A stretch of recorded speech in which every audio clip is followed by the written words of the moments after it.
Hi అండి, welcome to my channel. ఈరోజు మీకు నేను మంచి కషాయము అలాగే ఇంట్లో ఉన్న వాటితోని చాలా బాగా యూజ్ అయ్యేలాగా చూపించబోతున్నాను.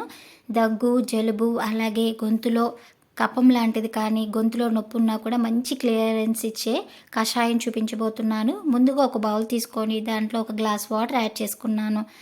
ఇప్పుడు ఈ గ్లాస్ వాటర్ కరెక్ట్గా ఈ కషాయం 2 మనుషులకు సరిపోతుందండి. దాన్ని బట్టి మీ ఇంట్లో ఉన్న మెంబర్స్ని బట్టి వాటర్ కానీ స్పైసెస్ కానీ యాడ్ చేసుకోవాలి. 2 లవంగాలు, చిన్న దాల్చిన చెక్క ముక్క, అలాగే ఒక 1/2 టేబుల్ స్పూన్ పసుపు, అలాగే దీంట్లో ఒక 1 టేబుల్ స్పూన్ మిరియాలు. ఈ మిరియాలను ఇలా డైరెక్ట్గా వేయకుండా కొంచెం దంచి యాడ్ చేసుకోండి. అప్పుడు దాంట్లో ఉన్న స్పైసీనెస్ అంతా కూడా దిగుతుంది. అలాగే చిన్న అల్లం ముక్క కూడా తీసుకొని అల్లం ముక్కను కూడా డైరెక్ట్గా వేసేయకుండా తురిమి కానీ లేదంటే కొంచెం దంచి కానీ వేసుకుంటే అల్లంలోంచి జ్యూస్ కూడా బాగా దిగుతుంది. ఒకవేళ మీ దగ్గర పచ్చి పసుపు కానీ పచ్చి పసుపు కొమ్ము కానీ ఉంటే కనుక పసుపు బదులు అవైనా వేసుకొని మంచిగా మరగనివ్వచ్చు. ఉంటే యాడ్ చేసుకోండి, లేదంటే పసుపు పౌడర్ అయినా యాడ్ చేసేసుకోవచ్చు. ఇప్పుడు స్టవ్ మీద పెట్టుకొని మంచిగా మరగనివ్వాలి.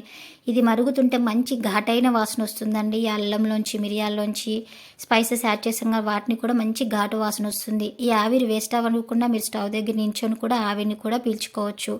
అలాగే దీంట్లో ఒక చిన్న బెల్లం ముక్క యాడ్ చేశాను. అలాగే దీంట్లో కొన్ని తులసాకులు యాడ్ చేసుకుంటున్నాను. ఒకవేళ మీ దగ్గర తులసాకులు లేకపోతే పుదీనా ఇప్పుడు ఆల్మోస్ట్ అందరి దగ్గర ఉంటుంది కాబట్టి పుదీనానైనా యాడ్ చేసుకోండి. ఈ పుదీనాలోంచి మంచి జ్యూస్ కూడా దిగి బెల్లం కూడా కరిగేంత వరకు మంచి మరగనిచ్చుకోండి.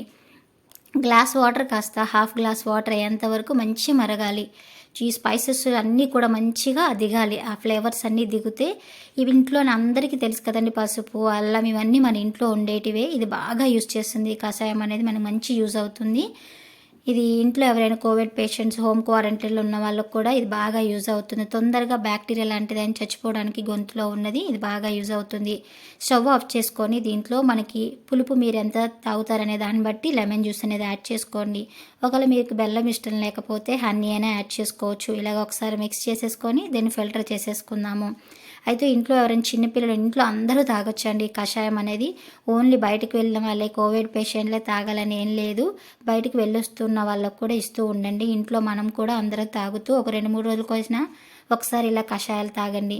ఇది వేడి మీద ఉన్నప్పుడే తాగాలని, మరీ వేడి ఎక్కువ ఉండకూడదు. మనం తాగేంత హీట్ చూసుకొని తాగండి. అయితే మెల్లగా సిప్ చేస్తూ తాగాలండి. వీటిలో ఉన్న ఫ్లేవర్స్ అన్నీ కూడా మనకి గొంతుకు తగిలి తొందరగా మనకి రిలాక్స్ని ఇస్తుంది అనమాట. దగ్గు, జలుబు, ఏదైనా కఫం లాంటిది ఉన్నా కూడా తొందరగా మనకి రిలాక్స్ని, తొందర కరుగుదలను కూడా బాగా చూపిస్తుంది.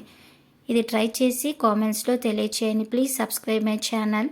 అలాగే స్టే హోమ్, స్టే సేఫ్.